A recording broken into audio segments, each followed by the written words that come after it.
Assad moving these weapons around. Are you suspicious of this, and if so, why? Well, I think everyone would be. The optics certainly don't look good. And if anyone had been giving Assad advice, and that includes the Russians, they should have told him not to do it now. It strengthens the French and the U.S. belief that any resolution from the Security Council must have Chapter 7 as a sanction if they don't cooperate. Now, there is a missing piece of information which the U.S. government should have. That is, were they moving the weapons from well-known large chemical weapons storage facilities to someplace else, or were they moving them from small sites into these larger assembly sites, which would tell you maybe they're doing it, in fact, consolidate so they can declare what they have easier and they can be inspected easier. But on the surface of it, all you can say is it looks like rope-a-dope, cat and mouse, and cheat and retreat, which we've been through with Saddam. When you talk about Chapter 7, you're talking about the potential for the use of force if the resolutions aren't followed through on. But that idea that maybe it's just consolidating weapons for inspectors, that's not something you would normally do, is it? Well, I normally would not expect that help from this regime. But I wouldn't rule it out. Look, this is going to be a difficult enough inspection process. We don't need to speculate. What we do need is very quickly get inspectors on the ground and find out. But like I say, I'm amazed that this took place. I thought the Russians would have had a better understanding of how this would look and how it would drive suspicions. Apparently not. Chris, you wanted a diplomatic solution. Do these movements of chemical weapons, that concern you? Of course it does. It's a shell game, basically. You know, Assad has played this game a lot over the last several months. I mean, if you go back to December, he was moving all this stuff around, and there was all these concerns on the part of the administration. Not as many people were paying attention back then because we hadn't had the sense of crisis. Same thing in May. And the administration, in some ways, or at least people talking to the press in Washington, have telegraphed all kinds of measures that they're trying to take. There's a group called Unit 450 that basically is in charge of these weapons.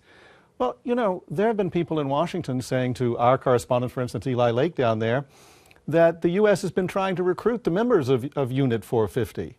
There was a point at which, because the U.S. was trying to do that, Assad was starting to talk to militias about maybe them taking some of the chemical weapons.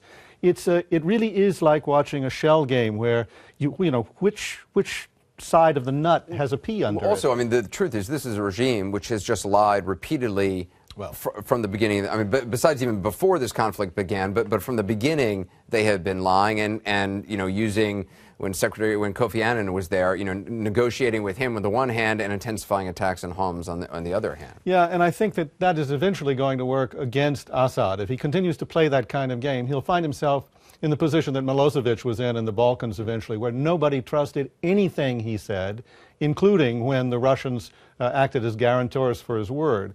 And if that is the case, then if we were to move toward military action again, there would be a much broader consensus behind it. David, when we hear about them moving these chemicals, before we had talked about how dangerous it can be to move chemical weapons, to make them leave the country in order to destroy them. So what is so dangerous about the idea of moving them around? And does that raise a concern for you if he is infected? It does raise a concern, Anderson, because, in fact, the road network, and while you're moving these weapons, they're the most vulnerable to ambush and attack. The Syrian road network is not secure. It's neither secure physically because it's been heavily damaged in some parts, and you've got the rebel forces operating along it.